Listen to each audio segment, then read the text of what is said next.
पक्के गाने दे शौकिया गायक जनाब सैयद आरिफ हुसैन शाह साहब सारोकी वाले।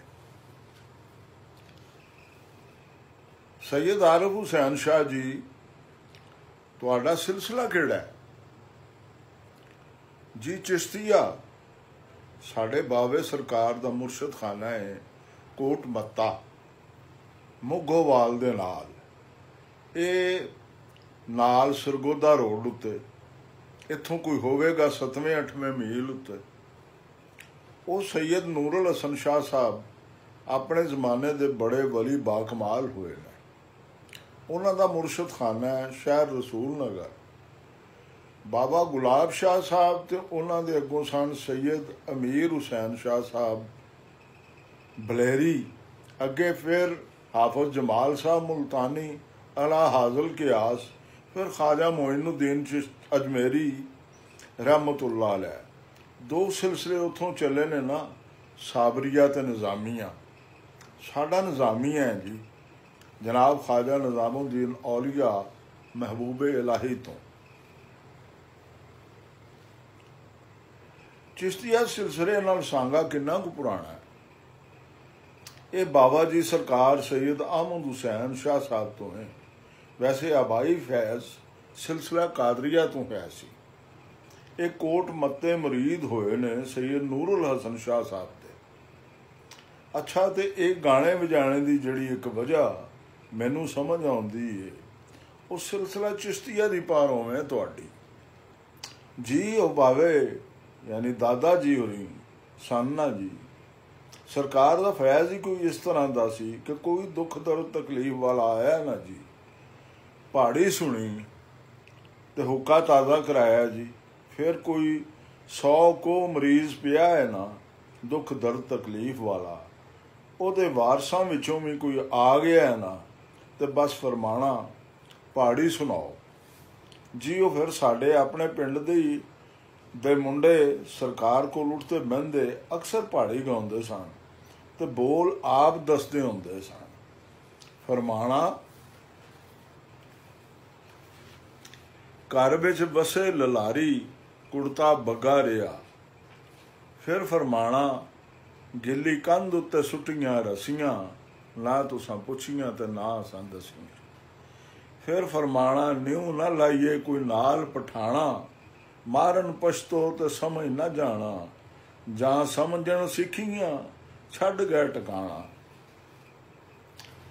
शायरी भी करते सन नहीं जी, बस कोल बहन वाले मुरीदा खादमा नूं गल समझाण लई भी मैं इत्थे सदा नहीं रह जाना, तो कोई गल पुछनी जे तो पुछ लो। बाकी सैफुल मलूक का बड़ा सुनते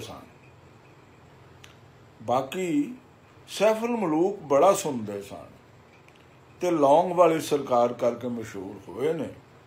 शुरू तो रह ही उथे लौंग, उथे दरिया सी ना करीब, उत्थे पानी विच खलोते जो कुछ मुर्शद पाक ने फरमाया होया सी पढ़ते रहंदे सन। काफ़ी जिंदगी लौंग गुजारी। ये लौंग कित्थे है जी? ये लौंग दरिया की कद्दी उत्ते चनाह की कद्दी ते आहो चनाह की कद्दी ते जरकालियां दे नेड़े करके उत्थे 2 बंदे सन सैफुल मलूक जिन्हां कोलों सुनते सन। एक गुलाम रसूल सन मियाँ सदरदीन दे, एक गुलाम रसूल अहमददीन दे सन। चंगे जड़े पढ़न वाले सन वो मियाँ सदरदीन दे सन गुलाम रसूल, तो दूजे गुलाम रसूल अहमददीन दे सन जड़े वो भी किताब अच्छी पढ़ते सन पर थोड़ा घट पढ़ते सन। उन्हां दा नाम सरकार ने सानी पाया होया सी। गुलाम रसूल सानी नूं बुलाओ बई अज। वो गुलाम रसूल गल सुनाते सन भी मेरे कोल एक ढग्गा चंगा सी ते एक माड़ा सी। चंगा लैन दी मेरी ताकत कोई नहीं सी, ते माड़ा जिहड़ा सी उहदे नाल पंजाली खली ही नहीं सी करदा। मेरे कोलों सैफुल मलूक सुनियो ने ना, तो मैं अर्ज की कि इस तरह के हालात ने, चंगा लैन की ताकत नहीं तो नाल दूजा ढग्गा माड़ा, वो पंजाली ही नहीं खड़ी करता। फरमान लगे जदों जोना होवी ना ਉਹਨੂੰ ਉਹਦੇ ਕੰਨ 'ਚ ਇੱਕ ਸੈਫੁਲ ਮਲੂਕ ਦਾ ਸ਼ੇਰ ਪੜ੍ਹ ਛੋੜਿਆ ਕਰ। ਗੁਲਾਮ ਰਸੂਲ ਆਂਦੇ ਨੇ ਜਦੋਂ ਮੈਂ ਜਿਉਣਾ ਹੁੰਦਾ ਸੀ ਮਾੜੇ ਢੱਗੇ ਦੇ ਕੰਨ 'ਚ ਸੈਫੁਲ ਮਲੂਕ ਦਾ ਸ਼ੇਰ ਪੜ੍ਹ ਛੋੜਦਾ, ਉਹਨੂੰ ਕਿਸੇ ਸ਼ੈ ਫਿਰ ਫੜਿਆ ਹੀ ਨਹੀਂ। ਉੱਥੇ ਸਾਡਾ ਡੇਰਾ ਲੌਂਗ ਨਾਲ ਦਾਰਾ ਅਕਸਰ ਆਮਦੋ ਰਫਤ ਸਰਕਾਰ ਕੋਲ ਆਉਣ ਵਾਲੇ ਬੰਦੇ ਕੁਝ ਦਾਰੇ 'ਚ ਬੈਠਣ ਉੱਠਣ ਵਾਲੇ ਆਉਂਦੇ ਸਨ। ਉੱਥੇ ਡੇਮੂ ਸਨ, ਇਹ ਕਾਬਲੀ ਡੇਮੂ ਦੀਵਾਰਾਂ ਦੇ ਵਿੱਚ ਖੱਖਰਾਂ ਲਾ ਜਾਂਦੇ ਸਨ। ਉਹ ਕਈਆਂ ਨੂੰ ਲੜਦੇ ਸਨ।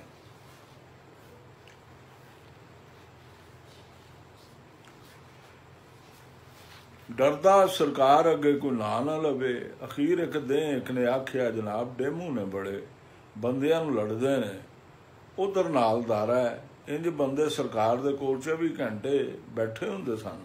ਫਰਮਾਨ ਲੱਗੇ, ਉੱਠੋ ਖਾਂ, ਜਾ ਕੇ ਉਹਨਾਂ ਦੀਆਂ ਖੱਖਰਾਂ ਬਾਹਰ ਕੱਢ ਕੇ ਮਿੱਟੀ ਦਾ ਥੋਬਾ ਲਾ ਛੱਡੋ।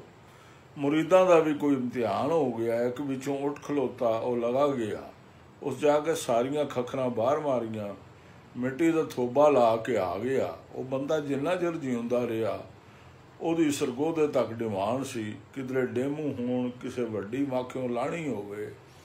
ਨਾ ਕੋਈ ਪੜ੍ਹਨਾ, ਨਾ ਪੜ੍ਹਾਉਣਾ, ਨਾ ਦਮ, ਨਾ ਦਰੂਦ, ਸਿਰਫ ਆਰਡਰ ਮੰਨਿਆ ਸਰਕਾਰ ਦਾ। ਉਹ ਬਿਲਕੁਲ ਡੇਮੂ ਕੱਢ ਆਉਂਦਾ ਸੀ।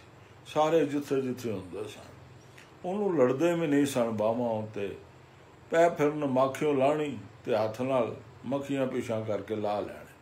ਫਿਰ ਤੇ ਕਈ ਪੈ ਆਖਣ, ਕਦੇ ਉਸ ਵੇਲੇ ਮੈਂ ਹੀ ਉੱਠ ਖਲੋਂਦਾ। ਅੱਛਾ,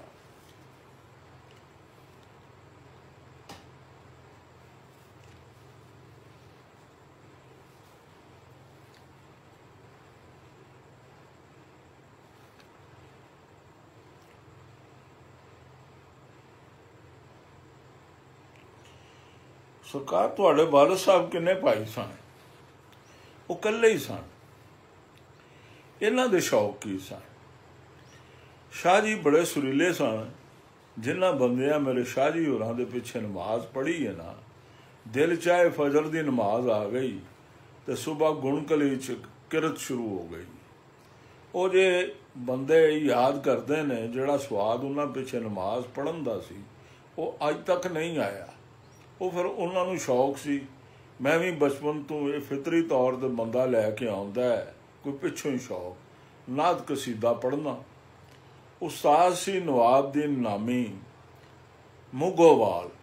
ਉਹਨੂੰ ਬੁਲਾ ਕੇ ਤੇ ਫਰਮਾਨ ਲੱਗੇ ਵੀ ਮੇਰਾ ਇਹ ਦਿਲ ਹੀ ਕਿ ਇਹ ਨਾਤ ਕਸੀਦਾ ਸੁਰੇ 'ਚ ਪੜ੍ਹੇ, ਇਹਨੂੰ ਇਲਮੇ ਮੌਸੀਕੀ ਤੋਂ ਵਾਕਫ ਕਰਾਉਣਾ ਹੈ ਤੂੰ। ਜਿਸ ਤਰ੍ਹਾਂ ਉਸਤਾਦੀ ਸ਼ਾਗਿਰਦੀ 'ਚ ਸਗਨ ਹੁੰਦੇ ਨੇ, ਉਸ ਤਰ੍ਹਾਂ ਉਹਨਾਂ ਵੀ ਉਹ ਕੀਤੇ। ਉਸ ਵੇਲੇ ਤੁਹਾਡੀ ਉਮਰ ਕਿਤਨੀ ਸੀ? ਮੇਰੀ ਉਮਰ ਇਹੋ ਕੋਈ 12-13 ਸਾਲ ਦੀ ਸੀ। ਤੇ ਬਸ ਫਿਰ ਮੈਂ ਉੱਥੇ ਉਸਤਾਦ ਕੋਲ ਜਾਣਾ ਸ਼ੁਰੂ ਕੀਤਾ। ਬੁਨਿਆਦੀ ਤੌਰ 'ਤੇ ਇਲਮ ਮੌਸੀਕੀ ਵਾਸਤੇ 12 ਸੁਰ ਨੇ ਤੇਵਰ ਕੋਮਲ। ਜਿਤਨੇ ਵੀ ਰਾਗ ਹਨ ਇਹਨਾਂ 12 ਸੁਰਾਂ ਦੇ ਵਿੱਚ ਨੇ। ਇਹ ਜਿਹੜੇ 12 ਸੁਰ ਨੇ ਨਾ ਜੀ, ਇਹਨਾਂ 'ਚੋਂ 72 ਜੰਗ ਠਾਠ ਪੈਦਾ ਹੁੰਦੇ ਨੇ ਤੇ ਇੱਕ ਠਾਠ ਦੇ ਵਿੱਚੋਂ 484 ਰਾਗ ਪੈਦਾ ਹੁੰਦੇ ਨੇ। 484 ਜ਼ਰਬੇ 72 ਕਰੀਏ 34,848 ਉਹ ਰਾਗ ਪੈਦਾ ਹੁੰਦੇ ਨੇ ਜਿਨ੍ਹਾਂ ਦੀ ਇੱਕ ਦੂਸਰੇ ਨਾਲ ਸ਼ਕਲ ਹੀ ਨਹੀਂ ਮਿਲਦੀ। ਆਏ ਦਿਨ ਇਵੇਂ 2-4 ਰਾਗਾਂ ਦਾ ਰੌਲਾ ਬਣਿਆ ਹੁੰਦਾ ਨਾ, ਹਰ ਕਿਸੇ ਦਾ ਇਖਤਲਾਫ ਬਣਿਆ ਹੋਇਆ ਹੈ। ਨਹੀਂ ਜੀ, ਇਸ ਵਾਸਤੇ ਬੜਾ ਬੇਕਰਾਂ ਜਿਹਾ ਇਲਮ ਹੈ। ਉਹ ਫਿਰ ਮੈਂ ਚੂੰਕਿ ਇਲਮੀ ਲਿਹਾਜ਼ ਨਾਲ ਹਾਸਲ ਕਰਨਾ ਸੀ, ਉਹ ਫਿਰ ਤੇਵਰ ਕੋਮਲ ਪੰਚਮ ਜਿਹੜਾ ਹੈ ਉਹ ਇੱਕ ਹੀ ਹੈ। 2 ਦੇਵਤ ਨੇ, 2 ਨਿਖਾਦ ਨੇ। ਪੰਚਮ ਜਿਹੜਾ ਹੈ ਉਹ ਅਚਲ ਹੈ, ਅਚਲ ਸੁਰ ਉਹਨੂੰ ਆਖਿਆ ਜਾਂਦਾ ਹੈ ਜਿਹੜਾ ਆਪਣੀ ਜਗ੍ਹਾ ਤੋਂ ਹਰਕਤ ਨਾ ਕਰੇ। ਬਾਕੀ 2-2 ਨੇ ਰੇਖਵ, ਗੰਧਾਰ, ਮੱਧਮ, ਦੇਵਤ, ਨਿਖਾਦ। ਉਹਨਾਂ ਦੇ ਬਾਕਾਇਦਾ ਦਰਜਾਤ ਨੇ ਆਪਣੇ ਆਪਣੇ। ਉਸ ਵਕਤ ਨਾ ਮੇਰੇ ਕੋਲ ਹਾਰਮੋਨੀਅਮ ਸੀ, ਨਾ ਮੇਰੇ ਉਸਤਾਦਾਂ ਕੋਲ। ਯਾਨੀ ਬੜੀ ਮੈਨੂੰ ਮਿਹਨਤ ਕਰਨੀ ਪਈ ਹੈ। ਮੇਰਾ ਜ਼ਿਹਨ ਵੀ ਇਸ ਪਾਸੇ ਬੜਾ ਲੱਗਦਾ ਸੀ। ਸਭ ਕੁਝ ਸੀ, ਲੇਕਿਨ 3 ਸਾਲ ਵਿੱਚ ਮੈਂ ਤੇਵਰ ਕੋਮਲ ਦੀ ਸ਼ਨਾਖਤ ਕੀਤੀ। ਉਹ ਫਿਰ ਅਸਥਾਈ ਅੰਤਰਾ ਬੰਦਿਸ਼ ਕੋਈ ਉਸਤਾਦ ਹੋਰਾਂ ਕੋਲੋਂ ਇੱਕ ਅੱਧੀ ਯਾਦ ਕਰ ਲਈ ਤੇ ਅੱਗੋਂ ਉਹਨੂੰ ਛੁਪਾਉਣਾ ਸ਼ੁਰੂ ਕਰ ਦਿੱਤਾ। ਉਹ ਫਿਰ ਅਸਥਾਈ ਅੰਤਰਾ ਬੰਦਸ਼ ਕੋਈ ਉਸਤਾਦ ਹੋਰਾਂ ਕੋਲੋਂ ਇੱਕ ਅੱਧੀ ਯਾਦ ਕਰ ਲਈ ਤੇ ਅੱਗੋਂ ਉਹਨਾਂ ਛੁਪਾਉਣਾ ਸ਼ੁਰੂ ਕਰ ਦਿੱਤਾ।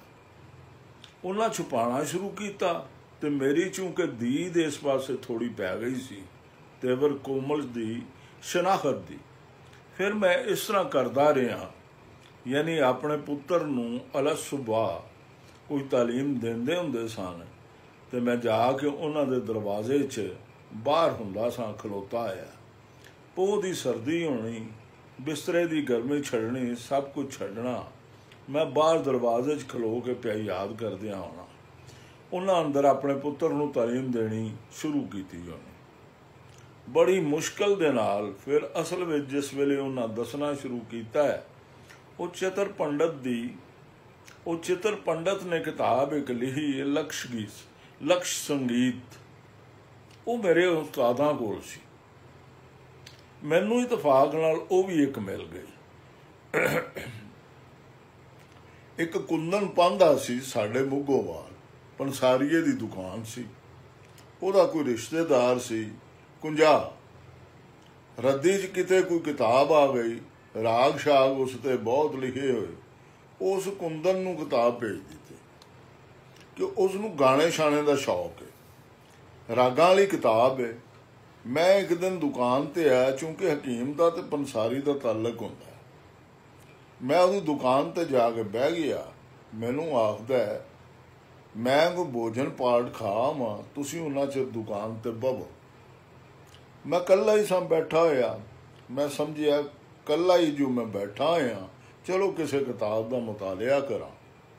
ਕਿਤਾਬਾਂ ਸਨ ਹੋਰ ਵੀ ਪਈਆਂ ਹੋਈਆਂ, ਕਈ ਰਸਾਲੇ ਵੀ ਪਏ ਸਨ।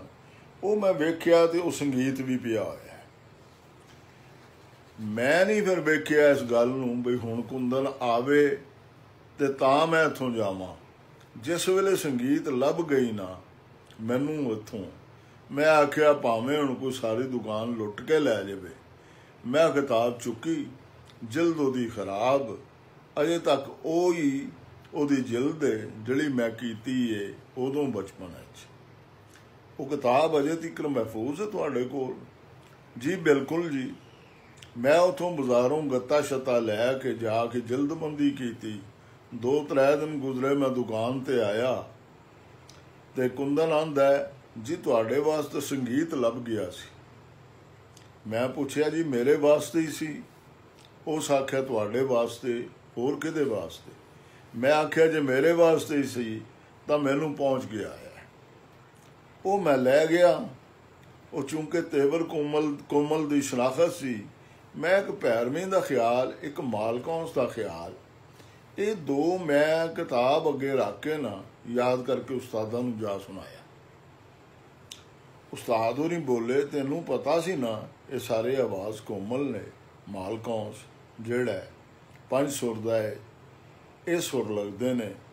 ਜਿਹੜਾ ਅਸੀਂ ਰਾਗ ਆਨੇ ਆ ਨਾ, ਉਹ ਤੂੰ ਕਿਤਾਬ 'ਚੋਂ ਬੰਦਿਸ਼ ਤਿਆਰ ਕਰਕੇ ਲਿਆ ਤਾਂ ਮੰਨਾਂਗੇ।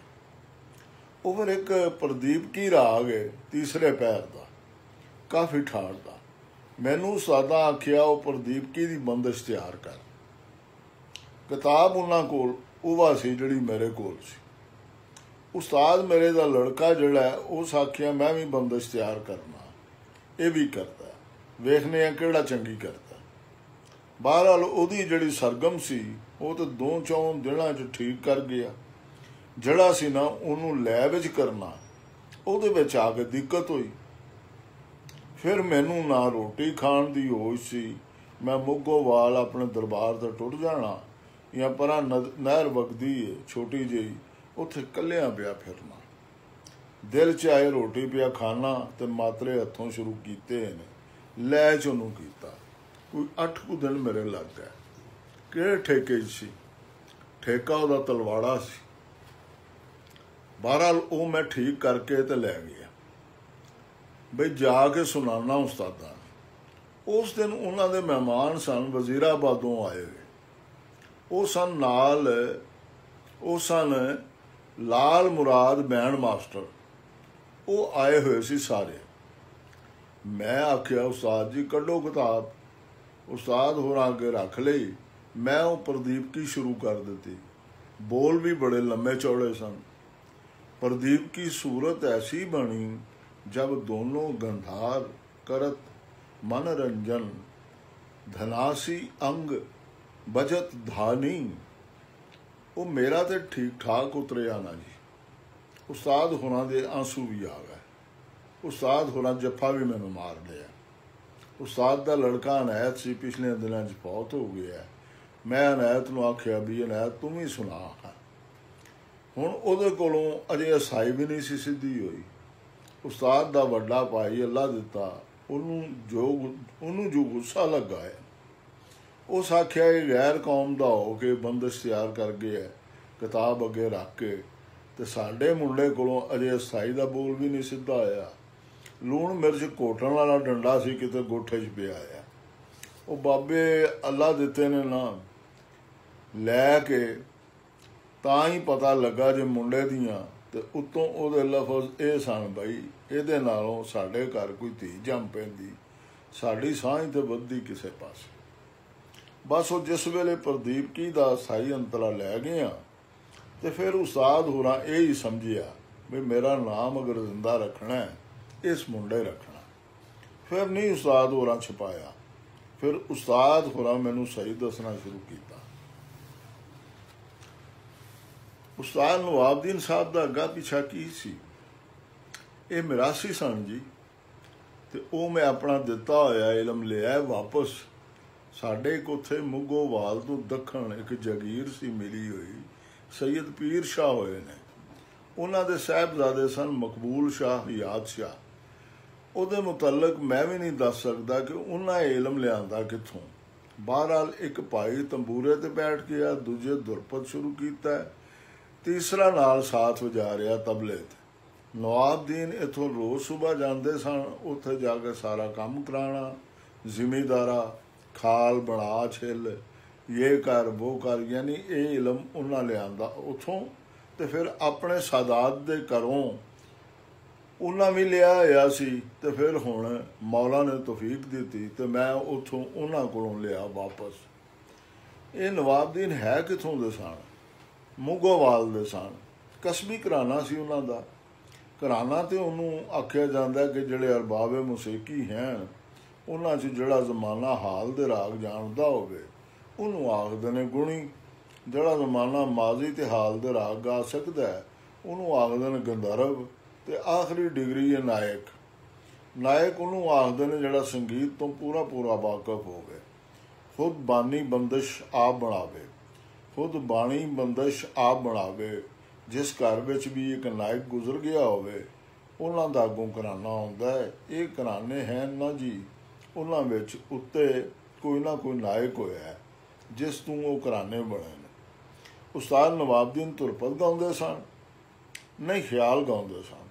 तुरपत भी गाउंदे सन, ख्याल भी गाउंदे सन। तुरपत की तालीम उन्हां दी है सी। ये दसो भी साज तुहाडे कोल, तुरपत की तालीम उन्हां दी है सी। ये दसो भी साज तुहाडे कोल कोई नहीं सी। उस्ताद शिगिरद दोवां कोल ना बाजा ना तंबूरा, ते तुसां चढ़दे लथे सुर दी सियाण की तरीका वरत्या तुसां? तरीकाकार की बई एक एक दो दो सुर खरज रेखब गंधार, ये त्रै सुर जिहड़े ने इन्हां दे दर्जे ज़हन च महफूज करने पै। फिर कोमल रेखब का की दर्जा है, तेवर रेखब का की, कोमल गंधार का किहड़ा दर्जा है? बड़ा मुश्किल सी जी ये। ते जिन्ना चिर ये ना होवे बाकी ते ख्याल होवे या गीत होवे गज़ल होवे वो तो एक तर्ज है, बंदा याद कर जाता है। जिस तरह हरूफ तहजी ने ना जी अलफ बे पे ते, जिन्ना चिर इन्हां दियां शक्लां तो इंसान वाकफ ना होवे, बे पे ते टे से फे इको जिहियां ने, नुकतियां दे लिहाज नाल फर्क ने। जे हरूफ तहजी दियां शक्लां ही ने, जे हरूफ तहजी दियां शक्लां ही नहीं याद तो अगों लफज किहड़ा बनाना है, फिकरा किहड़ा बनाना है, तो मजमून किहड़ा बनाना है। इस वास्ते इलम मौसीकी विच हरूफ तहजी समझ लो। अगर ये नहीं तो कुछ भी नहीं। जे पता ही नहीं कि मैं कोमल मध्यम बुला रहा तो तेवर मध्यम बुलाना है, पंचम का किहड़ा दर्जा है तो गाना गाना नहीं हुंदा। इन्हां दी बड़ी जरूरत हुंदी है। ते ये लोग हुण जिहड़ा छुपांदे ने ਉਹ ਇਹੋ ਗੱਲ ਹੀ छुपांदे ने कि किसी नूं तेवर कोमल की शनाखत ना हो सके। ये फिर खान साहब ने तुहानूं गा गा के वंड करके दसी की कीता। खान साहब का आवाज़ उका कोई नहीं सी, इलम भी कोई नहीं सी। ये बड़ा मुश्किल जिहा जी सिलसिला है। बाज़ रागां दे सुर बिल्कुल एक ने, मारवा है, पूरी है, सोहनी है। फिक्रिया नाल ते इन्हां दे सुर बिल्कुल एक ने। अगे स्थान आ जाते हैं, मंदर स्थान है, मध्य स्थान है, तार स्थान। किसी राग का जोर मंदर स्थान ते आके अलहदा हो जाता है, किसी का मध्य स्थान ते, किसी का तार स्थान ते। वादी समवादी दे लिहाज नाल अलहदा हो जाते हैं। ये फिर इन्हां दे दर्जे जिहड़े भी ज़हन विच होण तां जाके बंदा किधरे राग सही करता है। हुण क्लासीकल का जमाना नहीं रह गया। इहदी वजह सिवाए इहदे कुछ नहीं कि क्लासीकल दे विच सही खानी नूं कायम रखना पैंदा है। अच्छा जी, साज कोई नहीं सी, उस्ताद होरां दी आवाज़ कोई नहीं सी। मैनूं बड़ी हैरानी हुंदी है तुहाडी ये शनाखत वाली गल सुन के। ये नहीं कि उस्ताद होरां दा आवाज़ हुक्का बंद सी, ये सी भी घग्गा जिहा आवाज़ सने, उंज भी बजुर्ग सन। वेख लो फिर कितनी को मेहनत करनी पई मैनूं 3 साल। जे साज कोल हुंदा तो जल्दी कर जाना सी, क्योंकि साज कोल नहीं सी।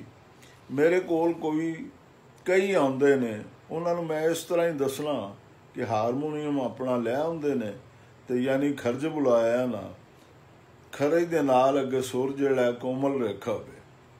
एक बारी उन्होंने हारमोनीयम दे नाल बोल लो, सुर रखो ज़हन विच, फिर हारमोनीयम नाल ना बुलाओ।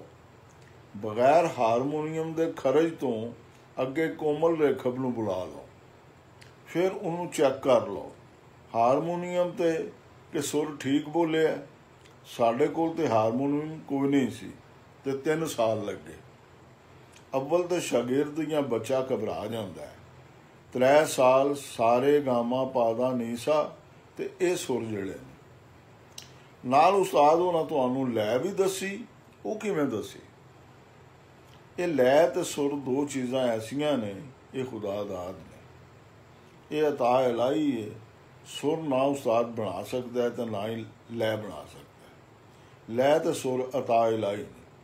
ये वक्री गल है कि ठेके वखरे वखरे ने, कोई 6 मात्रे का, कोई 7 का, कोई 8 का, कोई 10 का, कोई 11 का, कोई 12 का, कोई 14 का। ये उस्ताद का काम है कि गवैये नूं ठेकियां नाल याद कराना है, जिहड़ा नाल लाजम मलजूम है। मिसाल के तौर पर मैं गा रहा ठेका, एक नाल लगा होया है, मैनूं पता ही नहीं कि 3 कित्थों पिया निकलदा है, कत्ता कित्थों पिया निकलदा है, धागे कित्थों पिया निकलदा है। अला हाज़िल कियास जिहड़े कोई बोल हैं तबले दे, इन्हां दा बाकायदा मखरज हुंदा है कि धिन इत्थों निकलना है, धागे इत्थों कढ़ना है, धिन इस तरह कढ़ना है, नग इस तरह कढ़ना है, कत्ता इस तरह करके निकलदा है। यानी नाल पखौजी भी बनना पैंदा है। उस्तादां ते छेती दसना है तुहानूं, वो फिर इन्नी कु है सी मेरी रूहदारी। उस्तादां ते छेती दसना है तुहानूं, वो फिर इन्नी कु है सी मेरी रूहदारी। मैं मखरज भी समझना, जे पता ना होए बोल किहड़ा जा रहा है, अगे गुर किहड़े मुकाम ते आ रहा है, तो फिर गाना की। मेरा एक प्रोग्राम होया लाहौर अली आडिटोरीयम विच, उत्थे मैं गाया एक राग नारायणी ते दरबारी। दरबारी ते फरमाइश हो गई, पहले बलंपत गाया, यानी 7 मात्रे का ख्याल दरबारी का सुनाया, 5 मात्रे सूल फाख्ता का ठेका लगता है उसका ख्याल सुनाया, फिर 6 मात्रे यके का ख्याल सुनाया, फिर तराना सुनाया एक, यानी लैकारी वो अपनी दसन दे वास्ते। फिर जिहड़ी दरबारी मैं गाई है, पहले बलंपत करके दीप चंदी एक ठेका 7 मात्रे का, उहदे विच सुनाया। ਸੂਲ ਫਾਸਲਾ ਵਿੱਚ ਸੁਣਾਇਆ। ਲੈਕਾਰੀ ਜਿਹੜੀ ਇਹ ਕੁਦਰਤੀ ਹੁੰਦੀ ਹੈ, ਅਤਾ ਇਲਾਹੀ। ਉਸਤਾਦ ਦਾ ਕੰਮ ਇੰਨਾ ਹੀ ਹੁੰਦਾ ਕਿ ਮਾਤਰੇ ਦੱਸਣੇ। ਅੱਛਾ, ਤੇ ਉਸਤਾਦ ਹੋਰਾਂ ਤੁਹਾਡੇ ਕੋਲੋਂ ਲੁਕਾਉਣਾ ਛੱਡ ਦਿੱਤਾ, ਤੁਹਾਡੀ ਬਕਾਇਦਾ ਤਾਲੀਮ ਸ਼ੁਰੂ ਹੋ ਗਈ। ਇਹ ਤਾਲੀਮ ਕਿਵੇਂ ਹੁੰਦੀ ਸੀ? ਮੈਂ ਉਸਤਾਦ ਹੋਰਾਂ ਨੂੰ ਜ਼ਿਆਦਾ ਖਪਣ ਨਹੀਂ ਦਿੱਤਾ। ਇੱਕ ਵਾਰੀ ਦੋ ਵਾਰੀ ਉਹ ਖਵਾ ਗਏ ਨੇ ਤੇ ਮੈਨੂੰ ਯਾਦ ਹੋ ਗਈ। ਮੈਂ 2-4 ਖਿਆਲ ਬੰਦਸ਼ਾਂ ਜਿਹੜੀਆਂ ਨੇ ਤਿਆਰ ਕੀਤੀਆਂ ਹੋਈਆਂ ਸਨ। ਇੱਕ ਸ੍ਰੀ ਰੰਜਣੀ, ਇੱਕ ਰਾਗ ਏ, ਇੱਕ ਇਹਦੀ ਬੰਦਸ਼ ਸੀ, ਇੱਕ ਸੂਹਾ ਰਾਗ ਏ। ਇਹ 2 ਕਾਨੜੇ ਨੇ, ਇੱਕ ਸੂਹਾ ਤੇ ਇੱਕ ਸੁਗਰਾਈ, ਬਾਕੀ ਸਭ ਰਾਗ ਨੇ। ਸੂਹੇ ਦੀ ਇੱਕ ਬੰਦਸ਼ ਦੀ ਇੱਕ ਬੰਦਸ਼ ਵੀ ਮੈਂ ਯਾਦ ਕੀਤੀ। ਮੈਂ ਫਿਰ ਸਹੀ ਕੀਤਾ ਕਿ ਜੇ ਮੈਂ ਇਸੇ ਧੰਦੇ 'ਚ ਵੜ ਗਿਆ ਨਾ, ਫਿਰ ਕਿਸੇ ਕੰਮ ਦਾ ਨਹੀਂ ਰਹਿਣਾ। ਜ਼ਿੰਮੇਦਾਰੀਆਂ ਜਿਹੜੀਆਂ ਸਨ ਸਭੇ ਆਪਣੇ ਸਿਰ ਤੇ ਸਨ। ਇਹ ਬੜਾ ਮਿਹਨਤ ਤਲਬ ਕੰਮ ਸੀ। ਮੈਂ 2-4 ਅਸਾਈ ਅੰਤਰੇ ਚਤਰ ਪੰਡਤ ਦੀ ਕਿਤਾਬ ਰਾਗ ਲਕਸ਼ ਵਿੱਚੋਂ ਯਾਦ ਕੀਤੇ ਨੇ। ਉਸਤਾਦ ਹੋਰਾਂ ਤੋਂ ਕਿੰਨਾ ਕੁ ਚਿਰ ਸਿੱਖਿਆ ਤੁਸੀਂ? ਉਸਤਾਦ ਹੋਰਾਂ ਨੂੰ ਜੀ ਮੋਹਲਤ ਹੀ ਨਹੀਂ ਮਿਲੀ। ਮੇਰਾ ਵੀ ਸੱਚੀ ਗੱਲ ਏ ਕਿ ਬਚਪਨਾ ਸੀ ਇਹ, ਪਰ ਦਿਲ ਵਿੱਚ ਅਜੇ ਵੀ ਹਸਰਤ ਏ ਕਿ ਮੈਂ ਉਹਨਾਂ ਦੀ ਖਿਦਮਤ ਨਹੀਂ ਕਰ ਸਕਿਆ। ਬਚਪਨ ਸੀ। ਉਸਤਾਦ ਹੋਰੀ ਸਰਦਾਈ ਪੀਂਦੇ ਹੁੰਦੇ ਸਨ। ਉਹ ਮੈਂ ਇੰਨਾ ਕੁ ਕਰ ਸਕਦਾ ਸਾਂ ਕਿ ਸਰਦਾਈ ਲਿਆ ਦਿੱਤੀ। ਸਰਦਾਈ 'ਚ ਸੌਂਗੀ ਜ਼ਰੂਰ ਪਵਾਉਂਦੇ ਸਨ। ਮੱਛੀ ਦੇ ਬੜੇ ਸ਼ੌਕੀਨ ਸਨ। ਦਰਿਆ 'ਚੋਂ ਮੁਰੀਦ ਸਾਡੇ ਮੱਛੀ ਘੱਲਦੇ ਸਨ। ਇੱਥੇ ਆ ਜਾਣੀ, ਉਹ ਮੱਛੀ ਉਹਨਾਂ ਦੇ ਘਰ ਅਪੜਾ ਛੱਡਣੀ। ਹੁੱਕਾ ਚੰਗਾ ਪੀਂਦੇ ਸਨ। ਤੰਬਾਕੂ ਸਾਡੇ ਘਰ ਆਉਂਦਾ ਸੀ, ਉਹ ਅਪੜਾ ਛੱਡਣਾ। ਇਹ ਦਿਲ ਮੇਰੇ 'ਚ ਹਸਰਤ ਰਹਿ ਗਈ ਏ। ਤੇ ਜਿਸ ਵੇਲੇ ਮੇਰਾ ਆਪਣਾ ਵਕਤ ਆਇਆ ਸੀ ਤੇ ਮੈਂ ਉਸਤਾਦ ਹੋਰਾਂ ਨੂੰ ਮੁੱਗੋਵਾਲ ਤੇ ਰਹਿਣ ਹੀ ਨਹੀਂ ਸੀ ਦੇਣਾ। ਮੈਂ ਕੋਲ ਲੈ ਆਉਣਾ ਸੀ, ਸਾਰੀ ਜ਼ਿੰਦਗੀ ਉਹਨਾਂ ਦੀ ਖਿਦਮਤ ਕਰਦਾ। ਉਸ ਵੇਲੇ ਤੇ ਹਾਰਮੋਨੀਅਮ ਵੀ ਕੋਈ ਨਹੀਂ ਸੀ ਨਾ। ਉਹ ਵੇਖਦੇ, ਮੇਰੇ ਕੋਲ 2 ਤਮੂਰੇ ਵੀ ਰਹਿ ਸਨ। ਤਮੂਰੇ ਵੇਖਦੇ, ਹਾਰਮੋਨੀਅਮ ਵੇਖਦੇ, ਦਿਲ ਰੁਬਾ ਵੇਖਦੇ, ਸੁਰਮੰਡਲ ਵੇਖਦੇ, ਸਤਾਰ ਵੇਖਦੇ, ਵਿਚਿੱਤਰ ਵੀਨਾ ਵੇਖਦੇ। ਇਹ ਫਿਰ ਤੁਸੀਂ ਗਾਣੇ ਨੂੰ ਆਪ ਅੱਗੇ ਵਧਾਇਆ। ਜੀ ਆ, ਜਿਹੜਾ ਸੀ ਨਾ ਰਾਗ ਦੇ ਵਿੱਚ ਵਧਣਾ। ਇੱਕ ਰਾਗ ਸ਼ੁਰੂ ਕਰਕੇ ਘੰਟਾ ਵੀ ਗਾਇਆ ਜਾਂਦਾ ਹੈ। ਮੈਂ ਉੱਥੇ ਲਾਹੌਰ ਸ਼ਾਮ ਕਲਿਆਣ ਮੁਜ਼ੱਫਰ ਗੁਫਾਰ ਮੈਨੂੰ ਪੁੱਛਦਾ, ਹੋਰ ਬੰਦਾ ਕੋਈ ਨਹੀਂ ਸੀ ਜਿਹਨੇ ਗਾਣਾ ਸੀ, ਕਿ ਘੰਟਾ ਸ਼ਾਮ ਕਲਿਆਣ ਗਾ ਜਾਓਗੇ? ਮੈਂ ਕਿਹਾ ਘੰਟਾ ਕੀ, ਮੈਂ 2 ਘੰਟੇ ਵੀ ਗਾ ਜਾਣਾ। ਇਹ ਰਾਗ ਦੀ ਜਿਹੜੀ ਬੜਤ ਸੀ ਨਾ ਜੀ, ਇਹ ਸਭ ਤੋਂ ਪਹਿਲੇ ਗੋ ਮੈਂ ਤੇਵਰ ਕੋਮਲ ਤੋਂ ਵਾਕਫ ਸਾਂ, ਵਾਦੀ ਸੰਵਾਦੀ ਤੋਂ ਵਾਕਫ ਸਾਂ। ਯਾਨੀ ਇਹ ਇੱਕ ਮੈਨੂੰ ਹੈ ਸੀ ਕਿ ਰਾਗ ਵਿੱਚ ਵਧੀ ਦਾ ਕਿਵੇਂ। ਸਭ ਤੋਂ ਪਹਿਲੇ ਅਲਾਪ ਜਿਹੜਾ ਮੈਂ ਕੀਤਾ ਨਾ, ਮਾਲਕਾਂ ਉਸਦਾ ਕੀਤਾ। ਹੋਰ ਵੀ ਗਵਈਏ ਤੁਸੀਂ ਸੁਣੇ ਨੇ ਨਾ। ਤੇ ਮੇਰੀ ਮੁਲਾਕਾਤ ਹੋਈ ਹੈ ਬੜੇ ਗੁਲਾਮ ਅਲੀ ਸਾਹਿਬ ਨਾਲ, ਨਾ ਛੋਟੇ ਗੁਲਾਮ ਅਲੀ ਖਾਨ ਨਾਲ। ਤੇ ਬਾਕੀ ਇਹ ਰੇਡੀਓ ਸ਼ੇਡੀਓ ਤਾਂ ਸੁਣਦੇ ਰਹੇ ਆ। ਫਤਿਹ ਅਲੀ, ਅਮਾਨਤ ਅਲੀ, ਨਜ਼ਾਕਤ ਅਲੀ, ਸਲਾਮਤ ਅਲੀ, ਤੇ ਹੋਰ ਇੰਡੀਆ ਤੋਂ ਜਿਹੜਾ ਕੋਈ ਚੰਗਾ ਗਵਈਆ ਆ ਗਿਆ। ਇਸ ਤਰ੍ਹਾਂ ਆਹਿਸਤਾ ਆਹਿਸਤਾ ਕਰਦੇ ਹਾਂ। ਬਸ ਇਹ ਜਿਹੜੀ ਅਟਕਲ ਹੈ ਕਿ ਸੁਰਾਂ ਨਾਲ ਸੁਰਾਂ ਨੂੰ ਜੋੜਦਿਆਂ ਟੁਰਿਆ ਜਾਣਾ, ਇਹ ਅਟਕਲ ਤੁਹਾਨੂੰ ਉਸਤਾਦ ਹੋਰਾਂ ਦੱਸੀ। ਉਸਤਾਦ ਹੋਰਾਂ ਦੱਸੀ ਜਿਹੜੀ ਇਹਦੀ ਅਸਾਈ ਹੁੰਦੀ ਹੈ ਕਿਸੇ ਤਾਲ ਵਿੱਚ ਕੀ ਤਰੀਕਾਕਾਰ ਕੀ ਹੁੰਦਾ ਹੈ। ਵੇਖੋ ਜੀ, ਤਰੀਕਾਕਾਰ ਕੀ ਹੋਣਾ, ਜੋ ਬੰਦਾ ਰਚੇ ਇਲਮ ਮੌਸੀਕੀ 'ਚ ਜਾਂ ਤੇਵਰ ਕੋਮਲ ਦੀ ਸ਼ਨਾਖਤ ਹੋਵੇ, ਸੋ ਜਾਂ ਅੱਲਾ ਦੀ ਤਰਫੋਂ ਅਤਾ ਰੂਹ ਤੇ ਹੋਈ ਹੋਵੇ, ਫਿਰ ਸੁਣ ਕੇ ਵੀ ਸੁਣਿਆ। ਮੈਂ ਸਹੀ ਕੀਤਾ ਜਿੱਥੋਂ ਤੱਕ ਸੁਣਿਆ ਜ਼ਿਆਦਾ ਮਤ ਵੱਧਦੀ। ਇੱਕ ਹੁੰਦਾ ਨਾ ਸਿੱਖਿਆ, ਇੱਕ ਹੁੰਦਾ ਵੇਖਿਆ ਪਰੀਖਿਆ। ਹਮੇਸ਼ਾ ਸਿੱਖਿਆ ਜਿਹੜਾ ਉਹ ਹੀ ਵਾਧੂ ਹੁੰਦਾ ਹੈ। ਤੇ ਸਿੱਖਿਆ ਤੇ ਹੈ ਸੀ ਨਾ ਮੈਂ ਜੀ, ਬੁਨਿਆਦ ਹੈ ਸੀ। ਅੱਗੋਂ ਫਿਰ ਸੁਣ ਕੇ ਚੰਗੇ ਬੰਦਿਆਂ ਨੂੰ ਲਗਾਓ ਜਾਂ ਆਲਾਪ ਵਧਾਉਂਦੇ ਰਹੇ। ਦੁਰਤ ਲੈ ਇੱਕ ਬੜਾਈ ਹੁੰਦੀ ਏ ਜਿਹਨੂੰ ਤਾਨਾ ਆਖਿਆ ਜਾਂਦਾ ਹੈ। ਮੈਂ ਸ਼ੁਰੂ ਤੋਂ ਹੀ ਆਲਾਪ ਦਾ ਹੀ ਕਾਇਲ ਰਿਹਾ, ਤਾਨ ਨਹੀਂ। ਸਿਰਫ ਇਸ ਵਾਸਤੇ ਕਿ ਤੇਜ਼ੀ ਵਿੱਚ ਆ ਕੇ ਲਾਜ਼ਮੀ ਤੌਰ 'ਤੇ कोई चेहरे की शक्ल इंसान की बिगड़ती है, कोई हाथ ही हिलाना पैंदा है, कुछ वजूद नूं ही हिलाना पैंदा है, कुछ करना पैंदा है। तो उस तो मैनूं नफरत सी, क्यों ये गाना है दो मत का जी, एक शिव मत, एक हनुमंत मत।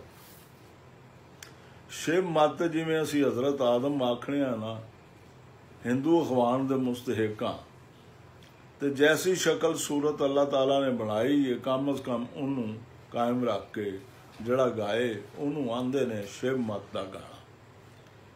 तो जड़ा विच हरकतां करे चोखियां, इधरों उधर टप नच ये वो, उन्होंने हनुमंत मत।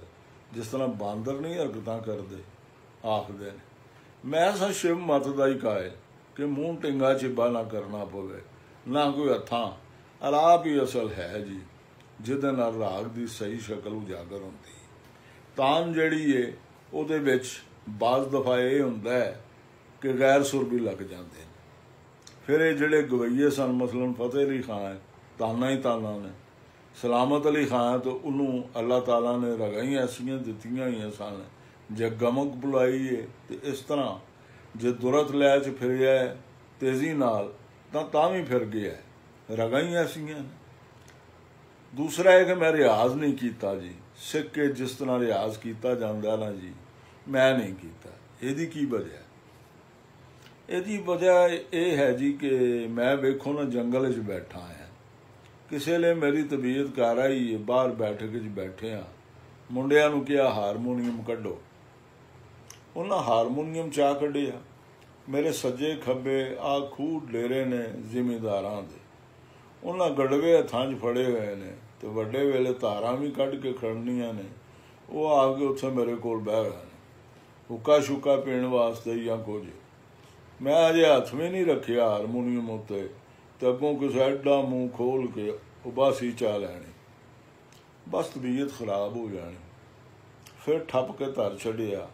और रियाज वाला मसला वो मैं कोई नहीं किया, रब की मेहरबानी इन्ना है। वो फिर जिस तरह कोई इश्तिहारी बंदा होंदा है ना तो मेरा भी इस तरह होया, कई अजीज़ दोस्त आ जाते ने। हुण ये कोई लाहौर फंक्शन आ जाए, वो भी मैं ते ना रेडियो ते गया जी, ना टीवी ते गया, ना किसी स्टेज ते ही गया। मैनू तो मजबूर किया हयात अहमद खान इत्थे आया, जनरल सैकटरी आल पाकिस्तान म्यूजिक कॉन्फ्रेंस का, वो भी सुन के ही आया। फिर मैं कोई उन्होंने सुनाया, वो रिकॉर्ड कर गया। मैनू उस आख्या भी 31 अक्तूबर नूं ना उत्थे ओपन एयर थिएटर सारे गवैये इकट्ठे हो रहे हैं। मैं आख्या भी मैं अज तक ना स्टेज उत्ते गया ना रेडियो उत्ते, मैनू शौक है, बस शौक की हद तक बात है। उस बड़ा मजबूर किया, जी मैं तुहाडे वर्गा बंदा कोई छड्डिया ही नहीं। जिहड़े प्रोफैशनल तौर पर इनू कर रहे हैं उन्होंने मैं दसना है कि कुछ बंदे अजिहे भी हैं जिहड़े इल्म मौसीकी ते फन तो वाकफ ने, लेकिन मंजर आम ते नहीं आए। उन्होंने दसना है सिर्फ। मैनू फिर अपने अजीज़ां भी मजबूर किया कि शाह जी फन जो कोल है वे तो जाना चाहिए। दूसरा प्रोग्राम फिर अली ऑडिटोरियम में हो गया। हुण मुजफ्फर गुफार मैनू लै जाता है ना। शाह जी इस तो पहले कभी किसी महफिल भी नहीं गमिया तुसां। महफिल मेरे कोल ही आउंदी रही है जी, सेठ ठीक ठाक सी, बचपना सी, तो मेरे कोल कोई ना कोई गवैया आया है या कोई तबलीगा आ गया। हुण इस तरह है कि मसलन कोई प्रोग्राम आ गया ना, तो एक दिन ही हद 2 दिन मैं आवाज़ ला छड़ना। रियाज तो मुराद है कि आवाज़ लगता रहे, तो जाके प्रोग्राम कर रहे हैं। अज गावां ते होर हाँ, कल गावां ते होर हाँ, परसों गावां ते होर हाँ। ये मौला की मेहरबानी। शाह जी सानू तो साढ़े पढ़न वालियां नूं दसो कि ख्याल च अलाप तो लैकर दुरत ताईं की निक्कियां निक्कियां शावां आउंदियां ने जिन्हां नाल ख्याल की गायकी पूरी हुंदी। असल विच ते जी है अलाप ही। ਯਾਨੀ ਰਾਗ ਦੀ ਸ਼ਕਲ ਉਜਾਗਰ ਹੁੰਦੀ ਤਾਂ ਹੈ ਅਲਾਪ ਵਿੱਚ। ਉਹਦੇ 'ਚ ਸਾਰੇ ਲਿਹਾਜ਼ ਰੱਖੇ ਜਾਂਦੇ ਨੇ, ਵਾਦੀ ਸੰਵਾਦੀ, ਅਣਵਾਦੀ। ਵਾਦੀ ਸੁਰ ਉਹਨੂੰ ਆਖਦੇ ਨੇ ਜਿਹਦੇ ਵਿੱਚ ਉਹਨੂੰ ਅਨਿਸ਼ ਸੁਰ ਵੀ ਆਖਿਆ ਜਾਂਦਾ ਹੈ, ਯਾਨੀ ਪੂਰੇ ਰਾਗ ਦੀ ਜਾਣ ਹੀ ਉਸ ਸੁਰ ਵਿੱਚ ਹੈ। ਜਿਹੜਾ ਸੁਰ ਸਭ ਤੋਂ ਜ਼ਿਆਦਾ ਮੁਸਤਾਮਲ ਹੋਵੇ ਉਹ ਵਾਦੀ ਸੁਰ ਹੁੰਦਾ ਹੈ। ਉਸ ਤੋਂ ਘੱਟ ਤੇ ਦੂਸਰਿਆਂ ਸੁਰਾਂ ਤੋਂ ਜ਼ਿਆਦਾ ਸਮਵਾਦੀ ਆਖਿਆ ਜਾਂਦਾ ਹੈ। ਵੇਵਾਦੀ ਉਸ ਰਾਗ ਦਾ ਜਿਹੜਾ ਦੁਸ਼ਮਣ ਸੁਰ ਉਹਨੂੰ ਆਖਿਆ ਜਾਂਦਾ ਹੈ। ਅਣਵਾਦੀ ਉਹਨਾਂ ਸੁਰਾਂ ਨੂੰ ਆਖਿਆ ਜਾਂਦਾ ਹੈ ਜਿਹੜੀਆਂ ਲੱਗਦੀਆਂ ਜ਼ਰੂਰ ਹੋਣ ਰਾਗ ਵਿੱਚ, ਲੇਕਿਨ ਉਹਨਾਂ 'ਤੇ ਜ਼ੋਰ ਨਾ ਹੋਵੇ, ਦੁਰਬਲ ਹੁੰਦੇ ਨੇ। ਨਹੀਂ, ਦੁਰਬਲ ਆਖਿਆ ਜਾਂਦਾ ਕਮਜ਼ੋਰ ਸੁਰ ਨੂੰ। ਜਿਹੜਾ ਛੋਹਣਾ ਹੁੰਦਾ ਹੈ ਨਾ ਜੀ, ਛੋਹ ਕੇ ਲੰਘ ਜਾਣਾ, ਉਹਨੂੰ ਇਸਤਲਾਹ ਮੂਸੀਕੀ 'ਚ ਆਖਿਆ ਜਾਂਦਾ ਹੈ ਅਸਤਪਰਾ, ਯਾਨੀ ਜਿਹਦੇ ਹੋਣ ਤੇ ਨਾ ਹੋਣ ਦੇ ਦੋਵੇਂ ਸਬੂਤ ਮਿਲਣ ਸੁਣਨ ਵਾਲਿਆਂ ਨੂੰ। ਇਹ ਵੀ ਸ਼ੱਕ ਪੈ ਜਾਏ ਕਿ ਲੱਗ ਗਿਆ ਸੁਰ, ਇਹ ਲੱਗੇ ਕਿ ਨਹੀਂ ਲੱਗਾ। ਅਣਵਾਦੀ ਉਹਨਾਂ ਨੂੰ ਇਸ ਲਈ ਆਖਿਆ ਜਾਂਦਾ ਹੈ ਕਿ ਲੱਗਦੇ ਉਹ ਰਾਗ ਵਿੱਚ ਹਨ। 5 ਸੁਰਾਂ ਤੋਂ ਘੱਟ ਸੁਰਾਂ ਦਾ ਰਾਗ ਕੋਈ ਨਹੀਂ, 7 ਸੁਰਾਂ ਤੋਂ ਜ਼ਿਆਦਾ ਦਾ ਰਾਗ ਕੋਈ ਨਹੀਂ। ਹੁਣ ਇੱਕ ਰਾਗ ਮਿਸਾਲ ਦੇ ਤੌਰ 'ਤੇ 5 ਸੁਰ ਦਾ ਹੈ, ਮਾਲ ਕੌਂਸੀ ਕਰ ਲਓ ਤੁਸੀਂ, ਉਹਦਾ ਵਾਦੀ ਸੁਰ ਮੱਧਮ ਹੈ, ਅਤੇ ਜੇ ਦੂਜੇ ਲੱਗਣ ਹੀ ਨਾ ਤਾਂ ਫਿਰ ਉਹ ਰਾਗ ਹੀ 2-3 ਸੁਰ ਦਾ ਰਹਿ ਜਾਂਦਾ ਹੈ। ਇਸ ਵਾਸਤੇ ਅਣਵਾਦੀ ਉਹਨਾਂ ਸੁਰਾਂ ਨੂੰ ਆਖਿਆ ਜਾਂਦਾ ਹੈ ਜਿਹੜੀਆਂ ਲੱਗਦੀਆਂ ਜ਼ਰੂਰ ਹਨ ਉਸ ਰਾਗ ਦੇ ਵਿੱਚ, ਲੇਕਿਨ ਉਹਨਾਂ 'ਤੇ ਜ਼ਿਆਦਾ ਦੇਰ ਠਹਿਰਨਾ ਨਹੀਂ, ਬਾਰ-ਬਾਰ ਉਹਨਾਂ ਨੂੰ ਬੁਲਾਉਣਾ ਨਹੀਂ। ਰਾਗਾਂ ਦੇ ਵਿੱਚ ਕੁਝ ਸੁਰ ਐਸੇ ਨੇ ਜਿਨ੍ਹਾਂ ਨੂੰ ਚਲਾਉਣਾ ਪੈਂਦਾ ਹੈ। ਅੰਦੋਲਨ ਸੁਰ, ਜੀ ਅੰਦੋਲਨ, ਜਿਸ ਤਰ੍ਹਾਂ ਦਰਬਾਰੀ 'ਚ ਗੰਧਾਰ ਅੰਦੋਲਨ ਹੈ। ਰਾਗ ਦੀ ਸਹੀ ਸ਼ਕਲ ਕਾਇਮ ਹੀ ਤਾਂ ਹੁੰਦੀ ਹੈ। ਗੰਧਾਰ ਨੂੰ ਚਲਾਇਆ ਜਾਏ, ਧੇਵਤ ਜਿਹੜਾ ਹੈ ਦਰਬਾਰੀ ਦਾ, ਉਹ ਧੀਰਗ ਹੈ, ਉਹਨੂੰ ਲੰਮਿਆਂ ਕਰਨਾ ਹੈ। ਕੁਝ ਸੁਰ ਨੇ ਜਿਨ੍ਹਾਂ ਨੂੰ ਇੰਝ ਝੜਕ ਕੇ ਪਰਾਂ ਕਰਨਾ ਹੈ। ਇਹਨੂੰ ਗਿਟਕਰੀ ਫੰਦਾ ਜੋ ਕੁਝ ਹੈ ਵੇ, ਜਾਂ ਕਿਸੇ ਸੁਰ 'ਤੇ ਖਲੋ ਕੇ ਸਜਾਵਟ ਬਣਾਉਣੀ ਜੋ ਕੁਝ ਹੈ ਵੇ, ਇਹ ਚੀਜ਼ਾਂ ਸਾਰੀਆਂ ਹੀ ਖਿਆਲ 'ਚ ਪਾਈਆਂ ਜਾਂਦੀਆਂ ਨੇ। ਤਾਨਾਂ ਦੀ ਕਿੰਨੀ ਕੁ ਇਜਾਜ਼ਤ ਹੈ ਰਾਗ ਗਾਉਂਦਿਆਂ ਆ। ਜੇ ਤੇ ਇਲਮੀ ਤੌਰ 'ਤੇ ਗੱਲ ਕਰਾਂ, ਯਾਨੀ 4 ਸੁਰ ਤੱਕ ਸਾਰੇ ਗਾਵਾਂ, ਇਹ 4 ਸੁਰ ਨੇ। 4 ਸੁਰ ਤੇ 24 ਤਾਨਾਂ ਬਣਦੀਆਂ ਨੇ ਜਿਹੜੀਆਂ ਇੱਕ ਦੂਸਰੇ ਨਾਲ ਨਹੀਂ ਮਿਲਦੀਆਂ। 5 ਸੁਰ ਹੋ ਜਾਣ, ਉਹ 24 ਜ਼ਰਬੇ 5 ਕਰਨਾ ਪੈਂਦਾ ਹੈ, ਉਹ ਮੇਰਾ ਖਿਆਲ 120 ਬਣ ਜਾਂਦੀਆਂ। ਇਸ ਤਰ੍ਹਾਂ 6 ਸੁਰ ਦਾ ਰਾਗ ਹੈ, 5 ਸੁਰ ਦੀਆਂ ਗਾਲਬਨ 720 ਬਣਦੀਆਂ ਨੇ। 7 ਸੁਰ ਦਾ ਰਾਗ ਹੈ ਤੇ ਉਹਦੇ 'ਚ 4050 ਤਾਨਾਂ ਬਣਦੀਆਂ ਨੇ, ਜਿਨ੍ਹਾਂ ਨੂੰ ਮੇਲ ਖੰਡ ਕੂਟ ਤਾਣ ਆਖਿਆ ਜਾਂਦਾ ਹੈ। ਜੇ ਉਹਨੂੰ ਪੂਰਾ ਕਰੀਏ 4000 ਤੇ 50 ਵਾਰੀ ਮੁਖਤਲਿਫ ਸ਼ਕਲਾਂ ਬਣਾ ਕੇ ਤੇ ਇੱਕ ਰਾਗ ਹੀ ਨਹੀਂ ਮੁੱਕਦਾ। ਸ਼ਾਹ ਜੀ, ਇਹ ਸਾਰਾ ਗੌਰ ਫਿਕਰ ਜਿਹੜਾ ਹੈ ਸੰਗੀਤ ਉੱਤੇ, ਗਾਇਕੀ ਉੱਤੇ, ਇਹ ਸਾਰਾ ਤੁਸੀਂ ਆਪਣੇ ਤੌਰ 'ਤੇ ਕੀਤਾ। ਬਸ ਸ਼ੌਕ ਸੀ ਤੇ ਸ਼ੌਕ ਦੇ ਨਾਲ ਹੀ ਹੈ ਨਾ। ਮੈਂ ਕੁਝ ਉਸਤਾਦਾਂ ਤੋਂ ਸਿੱਖਿਆ ਪੁੱਛਿਆ, ਕੁਝ ਆਪਣੇ ਸ਼ੌਕ ਨਾਲ ਹੀ। ਅੱਛਾ ਜੀ, ਵੇਲਾ ਬੜਾ ਹੋ ਗਿਆ ਹੈ ਤੁਹਾਡੇ ਕੋਲ, ਤੇ ਢੇਰ ਵੇਲਾ ਕੱਢ ਕੇ ਆਉਣਾ ਚਾਹੀਦਾ ਹੈ। ਤੁਸੀਂ ਇਲਮ ਦੇ ਸਮੁੰਦਰ ਹੋ, ਬੜੀ ਮਿਹਰਬਾਨੀ ਕਿ ਤੁਸੀਂ ਸਾਨੂੰ ਇੰਨਾ ਕੁਝ ਦੱਸਿਆ। ਅਸੀਂ ਹੁਣ ਤੁਹਾਡੇ ਤੋਂ ਇਜਾਜ਼ਤ ਚਾਹਾਂਗੇ। ਰੱਬ ਰਾਖਾ, ਰੱਬ ਰਾਖਾ।